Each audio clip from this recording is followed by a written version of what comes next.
Our next presentation, however, is one that is somewhat of an anomaly in the sense that what it is dealing with is something that is almost impossible to understand.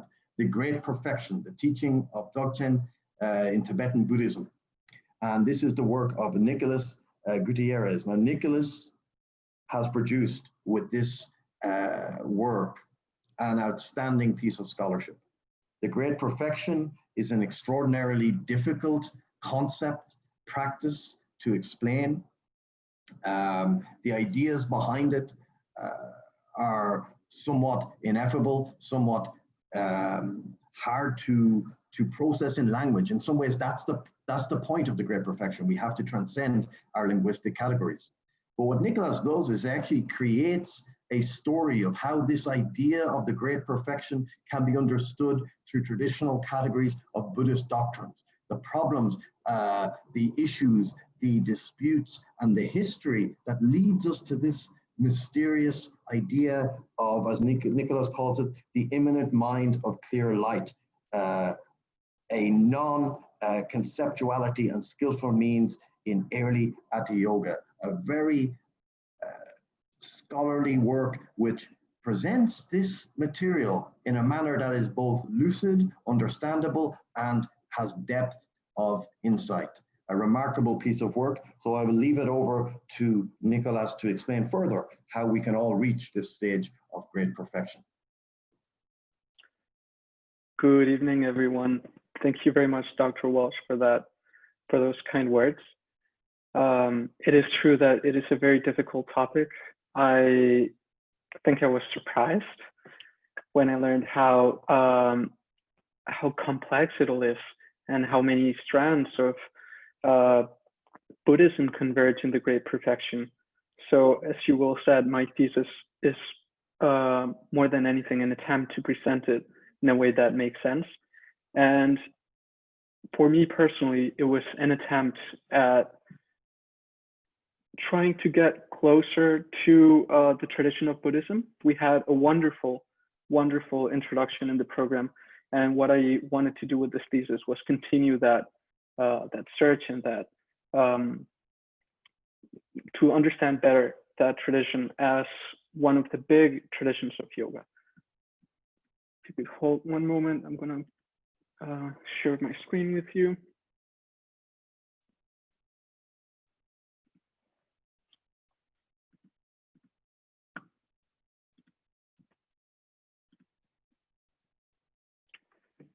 Second.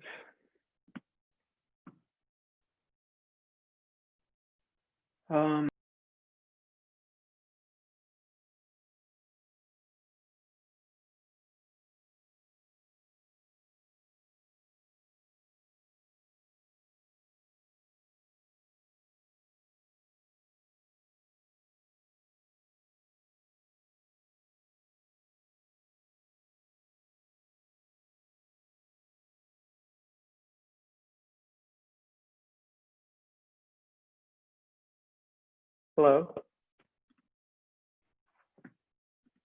Hello? We have you, Nicolas, you're back. Okay, sorry, I don't know what happened there. That's all right. Can you see my screen? Yes. Okay. Here we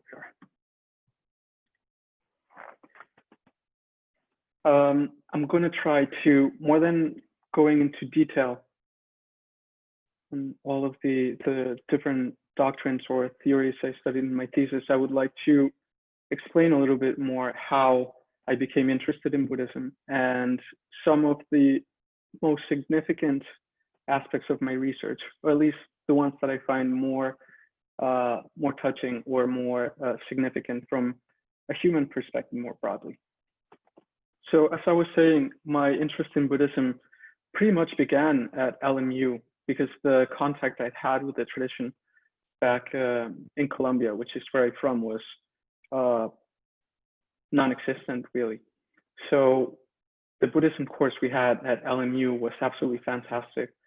It was very inspiring. And soon after we finished the course, we had the opportunity to go to India as part of the yoga studies program.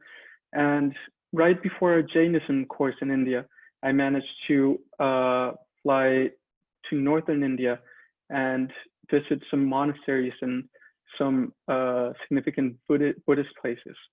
And I would say that is where my interest in Buddhism really began. And I was very glad when I had Dr. Walsh as an advisor for these theses, because it allowed me to go into much more detail in the study of Buddhism. What I'll be sharing with you is are basically some of the pictures I took in my during my trip last year, and I hope you enjoy them. Okay, so the variety of Buddhism that I'm studying is what is usually called Tibetan Buddhism. It's not only practiced in Tibet, it is also practiced in some places in India, such as Ladakh, the place I was last year. It's northern India, very close to the Tibetan border, but still maintains a very, very Tibetan culture. And even locals say that culturally, they are very, very similar to Tibet, especially when it comes to religious practices. So what is the Great Perfection? The Great Perfection is the translation of one of two words, the Sanskrit Atiyoga or the Tibetan Dzogchen. And it is an expression that first and foremost points to a tradition, mainly a textual tradition, but it is also a living tradition. It is still taught today in different forms. What I studied was the some early forms of the Great Perfection. So what I'm going to be sharing with you today may not be exactly what you will see being taught as the Great Perfection nowadays. But it was more interesting to me because I was trying to understand the basic doctrines of Buddhism that explain some fundamental tensions and problems that you can find at the heart of Tibetan Buddhism. So the Great Perfection is a tradition that is found in two more or less distinct settings in Tibet. On one hand, you have the Nyingma traditions. The Nyingma are the old lineage of Buddhism in Tibet. And then you have the Bon traditions, which are a more or less distinct lineage of teachings that originates in pre-Buddhist Tibet and has its own forms. I'm not going to go into that specific manifestation of the Great Perfection today. As Dr. Walsh was saying earlier, my thesis is at, or at least some of the problems I discuss in my thesis are at the edges of the limits of language and logic. Why? Because from the perspective of the Great Perfection, enlightenment is said to be the pure natural state of the mind, which is always present, always available. But for some reason, human beings live according to a different perception of the world. And from that different mode of viewing the world is not a world of peace, a world of clarity, but it is a world of mental difficulties and suffering, and lots of mental constructs that constantly ties down to the ways in which we engage with the world, and we get caught up into mental constructs. So what the Great Perfection is saying is that our enlightened nature is always accessible to us if we could just train our minds and be able to live from that space of clarity, from that space of peace, from that space of emptiness, which is also one of the concepts Alex was telling us about earlier. The teachings of the Great Perfection are frequently said to be secret, and I like Dorji Wangchuk's understanding of secret in the context of the great perfection as something that it's not secret in the sense that it's kept a mystery from everyone, but more like something that has to do with the riddle of the mind. How do we understand this human experience? And how can we take one step back and engage with experience as it presents to us directly, without any mediation from concepts or mental constructs? This is the reality that the great perfection is pointing at. So in this context, the role of the teacher would be basically to provide clues so that the student can grasp this stream of experience that is previous to all conceptual thinking. The question that I was asking myself when I began this research was, if this is all immanent, if this enlightened nature is right here available to us at every moment, then how is it that we ordinarily experience suffering? And why do we even have to engage in spiritual practice? That is a paradox that is at the heart of the great perfection. And when I learned that when you take a step back and you look at the doctrines that are fundamental to Tibetan Buddhism, I realized that some of those tensions are found in Indian Buddhism. And as I was saying, Buddhism came to Tibet from India. So in my thesis, I studied a work by this character. His name is Rongsom Chokye Sangpo. He was a lay teacher in 11th century Tibet. And I was particularly interested in this historical period because it was a period of great activity, great intellectual activity in Tibet. After the demise of the Tibetan Empire in the 8th century, at the end of the 8th century, Tibet underwent what scholars call a period of fragmentation. And during this period of time, Buddhism in monasteries did not survive as well as Buddhism in lay context or in village context, where the practitioners were people with families many times. So I was interested in learning how Buddhism survived and took root again in Tibet after the first demise of the monastic institutions in Tibet. So Rongsom is also a very important character in the history of the great perfection because he wrote one of the earliest defenses of the great perfection. From Rongsom's perspective, the mind is innately pure. The mind is innately free from defilements, from mental afflictions. And it is just a matter of being able to grasp that reality that is prior to all mental constructs. And that, as simple as it sounds, is incredibly hard. And that is why we have to reconcile the need for spiritual practice with the fact or the doctrine of this innately present enlightenment. The great perfection is based on the idea of the bodhisattva. The bodhisattva is a central concept in Mahayana Buddhism, which is a form that Indian Buddhism, a form of Indian Buddhism that later came to Tibet.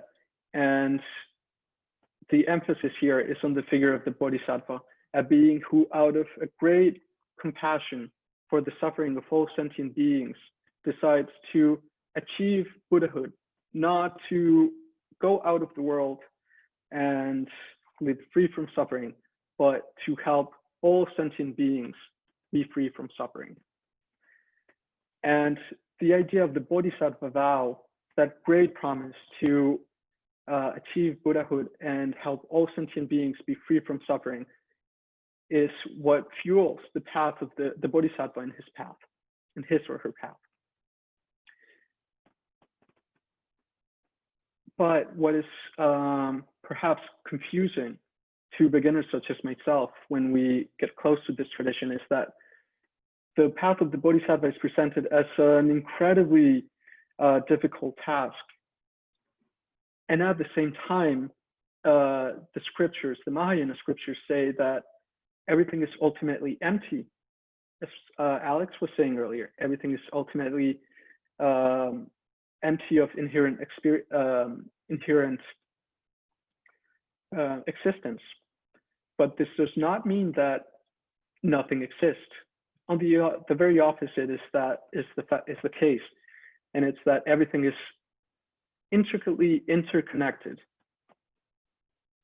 Everything is absolutely interconnected, and for that reason, there is something that occurs with certain regularity, and that is what the only thing that can be said with certainty from the perspective of conventional wisdom. If we step back and we look at what's ultimately real in the world, then the great perfection would say that there is no eternal self, but at the same time, there is something that exists in opposition to nothing. And that is where the big paradox really becomes evident. The notion of skillful means is a way to bridge, in a way, this problem. And it was used in some Mahayana scriptures to explain how, at the same time, something could be true on one level, and on an ultimate level, not be absolutely true. I argue in my thesis that in the same way, the practices of the great perfection, or at least the way Rongsom understands the great perfection, work similarly, because he sees the great perfection as a view more than a set of practices. And that view is what helps that practitioner make progress, paradoxically, make progress on the path towards Buddhahood. If the practices are done with the view of not achieving something, but instead of just resting in the pure nature of the mind, then eventually the practitioner will grasp that reality that is so hard to really comprehend in our day-to-day life. And that is what the scriptures of the great perfection refer to as spontaneity or non-conceptuality. As Dr. Walsh was saying earlier, it is something ineffable in a way, because we can barely understand how we can talk of something without the distinction of subject and object, of you and I. But at the same time, the Buddhists say that, or at least the Nyingma tradition says that this is the highest teachings, these are the highest teachings of the Buddha. So I think this pretty much summarizes what I tried to accomplish in my thesis. And I was hoping that maybe in the questions, I could go into a little bit more detail to some of the different doctrines, if there's anyone interested. I know there's some Buddhism scholars connected, and I'm looking forward to the discussion if anyone has any questions. All right. Thank you very much, Nicolas. And I think it is important to say that it's simply impossible to present the amount of scholarship, the amount of work that Nicolas has done on this topic in a 20-minute presentation. But we have a question already from Professor Chappell. So do you see some similarities with Patanjali's description of Samadhi? Yeah, so when I say the clear mind, I am referring to an expression that is found, as far as I'm aware, even in the Pali canon, and not necessarily as something that has to do with visionary practices, as Alex was telling us about earlier. That is something that undoubtedly comes in the later Dzogchen tradition, but at least in the work of Rongsom, has to do more with the fact that the mind is free from defilements. The mind is originally pure. And in that sense, if we're able to contact or access that pre-representational stream of experience, then we'll be able to rest in that state of spontaneity that is nirvana.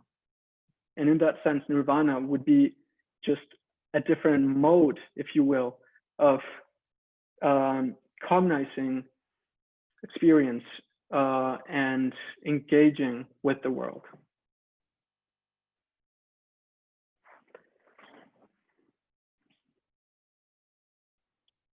Okay, I have another question here. Yeah, all the way from Matthew. How the connection with Nalanda University and Tibetan Buddhism? Yeah, so as I was saying, Tibetan Buddhism is it's a living tradition, and it's absolutely fantastic to see how the Tibetans between the 8th century and the 12th century set up these fantastic translation enterprises to bring all the sutras, all the tantras into Tibet. And as you were saying, the Nalanda University played a big role here. I understand it was Shantarakshita, one of the, perhaps one of the founders, the key figures of Buddhism in Tibet, who was associated to that Indian university, big Indian Buddhist university. Perhaps some of the Buddhist scholars can confirm this. I am not exactly sure. It's a very interesting, one very interesting part of your presentation, Nico, was your thesis was the relationship between like how Indian and Chinese Buddhism both arrived in Tibet and the issue of the Samya debate and such. Do you want to elaborate a little bit on that just for a minute or two to explain to people the context of how Buddhism arrived in Tibet? Yeah, so Buddhism arrived in Tibet basically in two periods of time, what are usually called the two diffusions. The first one was around the 8th century, at the time of the Tibetan Empire, which I referred to briefly at the beginning of my presentation. And the second one was during Rongzong's time. So it was around the 11th, 12th century. So right before the demise of Buddhism in India. My understanding is that around the 12th century, when the Muslim invasions began to take place in northern India, then Buddhism started to die out. But due to the fantastic work, translating work of the Tibetans, we have a great variety of Indian scriptures from these two periods in their Tibetan versions. Excellent. You know, the thing about this presentation I want to emphasize, it's very, when I teach Buddhism, I begin with a class on the precepts and moral discipline. And I work my way from there to where you might call, I suppose, the end of Tantric Buddhism or esotericism. But I'm also considering, because of Nico's presentation and the work he has done, in actually beginning my lectures in Buddhism from now on with Dzogchen. In some ways, it contains everything, and yet it is nothing at all, yet it is the most important thing, yet we cannot talk about it. So in some ways, starting a Buddhism class like that gives you the opportunity, in fact, to work backwards to get to the point where Buddhism actually becomes what Buddhism is. Because one explanation for Dzogchen, and one very, very interesting idea that has been brought to my attention, is that a lot of these doctrines of Dzogchen can be found not just in the Bon religion, which is the original indigenous religion of Tibet, but in fact, many different indigenous religious groups share similar ideas to the Dzogchen yogis, including Irish Druidism. So we have all kinds of fascinating possibilities and prospects for understanding religious doctrines and spiritual doctrines through an analysis of tracing something like Dzogchen. So I think your work is very, very prevalent, very important, and you know, scholarly to the point where you should consider publishing this in an academic journal, I think.